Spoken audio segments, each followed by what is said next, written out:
प्रभु यीशु मसीह के नाम से सबको जय मसीह की। आज का वचन है 46वां भजन संगीता, उसका 5 वचन।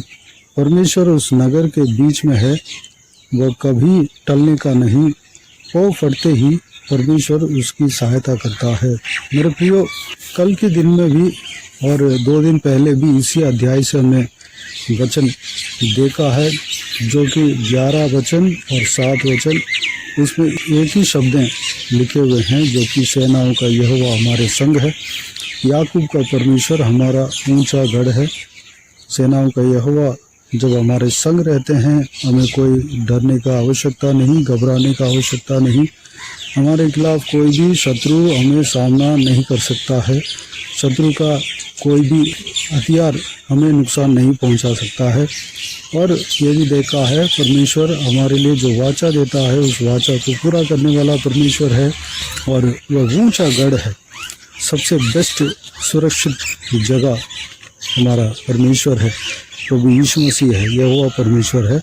और यह भी देखा है, यहोवा परमेश्वर, प्रभु यीशु मसीह और पवित्र आत्मा तीनों एक ही है। और परमेश्वर प्रभु यीशु मसीह को जब हम अपने हृदय में स्वागत करते हैं, तो वह हमारा हृदय में बसते हैं, हमारे संग रहते हैं। जब हम प्रभु यीशु मसीह को अपने हृदय में स्वागत करते हैं, तो यहोवा परमेश्वर को हम स्वागत करते हैं, क्योंकि तीनों जन एक ही है। और कल के दिन में यह भी देखा है कि 4 वचन में एक नदी है, जिसकी नहरों से परमेश्वर के नगर में, अर्थात परम प्रधान के पवित्र निवास स्थान में आनंद होता है। इस वचन के द्वारा हमने पवित्र आत्मा का अभिषेक के बारे में हमने देखा है। पवित्र आत्मा का अभिषेक किसको मिलता है? परमेश्वर प्रभु यीशु मसीह के ऊपर जो कोई भी जन विश्वास करते हैं और पवित्र आत्मा को चाहत के साथ मांगते हैं, प्रभु यीशु मसीह से मांगते हैं, तो प्रभु यीशु मसीह उस व्यक्ति को पवित्र आत्मा का अभिषेक से भरता है। इस विषय के बारे में हमने देखा है। और जहाँ कहीं भी पवित्र आत्मा वास करता है, वहाँ पर आनंद होता है। जिस घर में पवित्र आत्मा का राज्य है, वहाँ पर आनंद होता है। कोई दुख नहीं होता, कोई आंसू नहीं होती, कोई भय नहीं है, क्योंकि हमारा पवित्र जो परमेश्वर का पवित्र आत्मा, यहोवा परमेश्वर की आत्मा भय देने वाला नहीं, बल्कि बल, सामर्थ और बुद्धि देने वाला आत्मा है। और जिस व्यक्ति के अंदर वो आत्मा, यानी कि पवित्र आत्मा, परमेश्वर के आत्मा वास करता है, वह व्यक्ति जो है आनंदित से भरेगा और उसके अंदर कोई दुख नहीं होगा। जो कुछ भी घटना उनके साथ घट जाए, जो कुछ भी फंदा या जो कुछ भी उनके साथ विपरीत परिस्थिति उस व्यक्ति का सामने आ जाए, तो भी वह चिंता नहीं करेगा, बल्कि परमेश्वर के ऊपर भरोसा रखेगा। और यह भी हमने देखा है, हम सब परमेश्वर के आत्मा के मंदिर है। हमारा शरीर जो है पवित्र आत्मा का मंदिर है। और आज के दिन में इस प्रकार लिखा है, जो कि हमने पढ़ा है, परमेश्वर उस नगर के बीच में है, वह कभी टलने का नहीं। परमेश्वर जिस जगह पर रहता है, वो जगह सुरक्षित रहता है। जैसे कि 7 वचन में और 11 वचन में दूसरा लाइन में हम इस तरह पढ़ते हैं, जो कि पहले से हम देखते हुए आ रहे हैं, पहले 2 दिनों से। याकूब का परमेश्वर हमारा ऊंचा गढ़ है। जो व्यक्ति गढ़ में छिप जाते हैं, उसको उसके शत्रु कुछ नहीं कर पाएगा, शत्रु के हथियार उसका सामना नहीं कर पाएगा। बल्कि जो व्यक्ति गढ़ में छिपते हैं, वो लोग आसानी से उसका शत्रु से सामना कर पाएंगे और आसानी से मार गिरा पाएंगे। जो शत्रु जो गढ़ में जो छिपा रहता है, उस व्यक्ति को सामना अगर करता है, तो भी वह सामना नहीं कर पाएगा, बल्कि वह शर्मिंदा होकर उल्टा भाग जाएगा। इस तरह हमने देखा है। और 5 वचन में जिस तरह हमने देखा, जिस नगर में परमेश्वर रहता है, जिस नगर के बीच में परमेश्वर रहता है, वह नगर कभी टलने का नहीं, उस नगर को कभी नुकसान नहीं होगा। जिस व्यक्ति के अंदर परमेश्वर रहता है, उस व्यक्ति को कोई विपत्ति नहीं आएगी। भले शत्रु उसके सामने डरा सकता है और विपत्ति को देखकर उस व्यक्ति का विश्वास को कम करने के लिए कोशिश कर सकता है, लेकिन बाहर से यह सब कुछ कर सकता है, लेकिन शत्रु जो है उस व्यक्ति को छू नहीं सकता, क्योंकि परमेश्वर, यहोवा परमेश्वर, सारा सृष्टि का मालिक उस व्यक्ति के अंदर है, उस व्यक्ति के हृदय में वास करता है, उस व्यक्ति के शरीर में उनके आत्मा वास करता है। ये भी कहा गया है 5 वचन में, पाँव फटते ही परमेश्वर उसकी सहायता करता है। जब हम परमेश्वर के वचनों में हम देखते हैं तो कई सारा वचन इस प्रकार है कि भोर के समय में परमेश्वर काम करता है। भोर के समय में हमें परमेश्वर को खोजना है, ढूंढना है। यानी कि भोर के समय क्या होता है, सूरज उगने से पहले ही सुबह सुबह अंधेरे के समय उठकर सबसे पहले परमेश्वर को देखना है, परमेश्वर के और ताकना है। उस व्यक्ति के जीवन में परमेश्वर काम करेगा, उस व्यक्ति को सहायता करेगा। आदम के समय में भी जब हम देखते हैं उत्पत्ति की किताब में, अदन के वाटिका में परमेश्वर ठंडी के समय में आकर फिरता हुआ हम देखते हैं। ठंडी के समय क्या होता है, सुबह सुबह ईयरली मॉर्निंग ठंडी के समय होता है, उस समय परमेश्वर उस वाटिका में फिरते हुए हम देखते हैं। और कई सारा वचन नीति वचन में और कई सारा पूरे बाइबल में कई सारा जगह पे हम देखते हैं, भोर के समय में जब परमेश्वर को जो कोई जन खोजते हैं वो पाते हैं। परमेश्वर को भोर के समय में उठकर सबसे पहले परमेश्वर को जो व्यक्ति खोजता है वो परमेश्वर को पाता है। परमेश्वर का हृदय को जानेगा, परमेश्वर को सोच को जानेगा, परमेश्वर को जानेगा, परमेश्वर को पाएगा। और हम कई सारे लोगों को हम उदाहरण हम परमेश्वर के वचनों से देख सकते हैं, जो कि भोर के समय में उठकर परमेश्वर की उपस्थिति में गया। सबसे पहले हमें सबसे अच्छा उदाहरण, बेस्ट उदाहरण है एक इंसान किस तरह जीना चाहिए, वह उदाहरण, बेस्ट उदाहरण परमेश्वर प्रभु यीशु मसीह ने दिया है। प्रभु यीशु मसीह एक मनुष्य बनकर जन्म लिया, यानी कि परमेश्वर मनुष्य बनकर इंसान के रूप में जन्म लिया। उनके नाम यीशु है और वह जो है एक इंसान किस तरह जीना चाहिए वो जी कर दिखाया है। और इंसान बनकर पवित्र मार्ग में किस तरह चलना चाहिए, परमेश्वर के बाता हुआ काम किस तरह करना चाहिए और सिद्ध कैसे बनना चाहिए, वो सब। और जो परमेश्वर के वाचा जो भी बताया हुआ है, परमेश्वर का वचन में बताया हुआ है किस तरह पालन करना चाहिए, वह लोगों को समझाया ही नहीं बल्कि कर दिखाया, कर दिखाया है।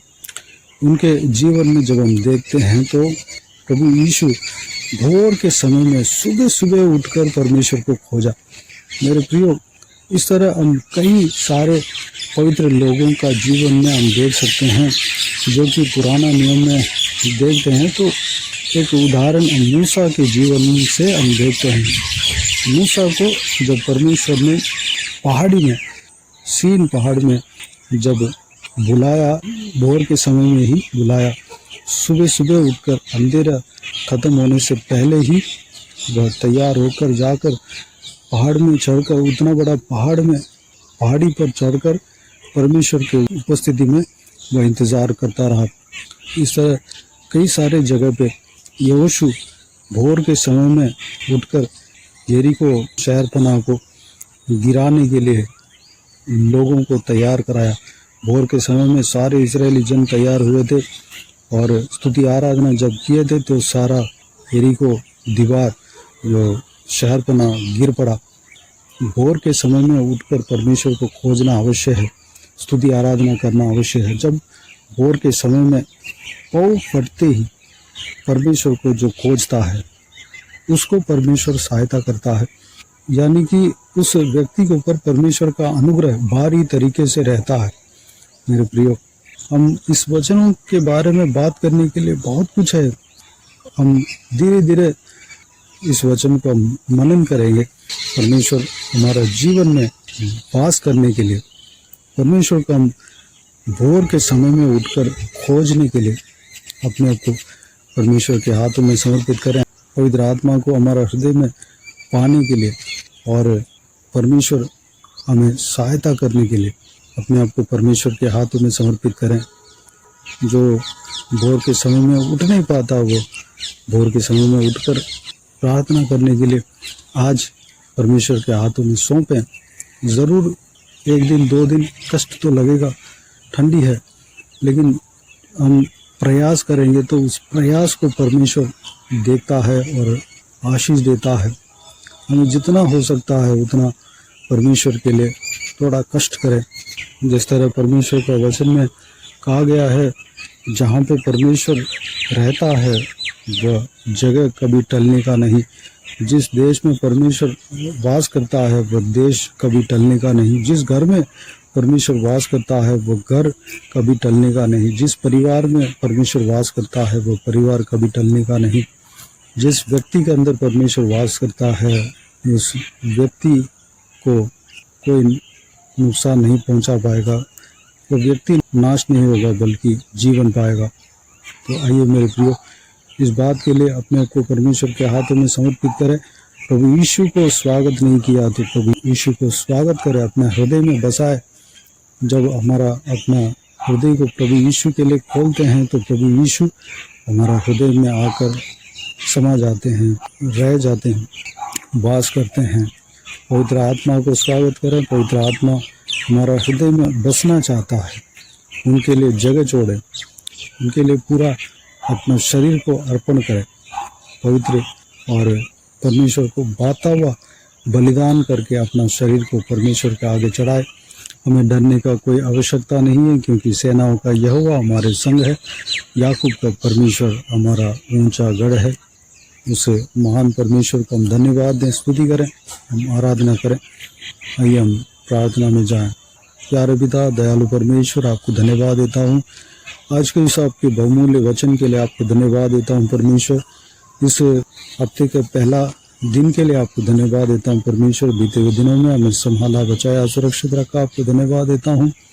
इस साल में जो परमेश्वर इस पहला संडे को हम देख रहे हैं परमेश्वर पिताजी, इस पहले संडे में प्रवेश होने के लिए अनुग्रह दिया, धन्यवाद देता हूँ। इस पहले हफ्ते में, नए हफ्ते के अंदर प्रवेश होने के लिए अनुग्रह दिया, धन्यवाद देता हूँ परमेश्वर पिताजी। हम जो व्यूअर्स है, सारा व्यूअर्स को जो इस वीडियो को सुन रहे हैं, सभी को आपके हाथ में सौंपता हूँ परमेश्वर। सभी को आशीष देना, संभालना परमेश्वर। हर एक जनों को इस आपके बहुमूल्य वचन के द्वारा आशीष देना पिता। इस बहुमूल्य वचन में जो हमने मनन किया है परमेश्वर, जिस प्रकार चलने के लिए हमने मनन किया है परमेश्वर, उस बात के अनुसार हम चलने के लिए अपने आप को आपके हाथों में समर्पित करते हैं परमेश्वर। हमारा हृदय में आप बसना पिता, आपको हम स्वागत करते हैं। हमारा शरीर में पवित्र आत्मा को स्वागत करते हैं परमेश्वर। हमारा परिवार में आपको स्वागत करते हैं। हमारा परिवार में बसना, हमारा देश में आप बसना परमेश्वर, आपको स्वागत करते हैं परमेश्वर। धन्यवाद देता हूँ पिता।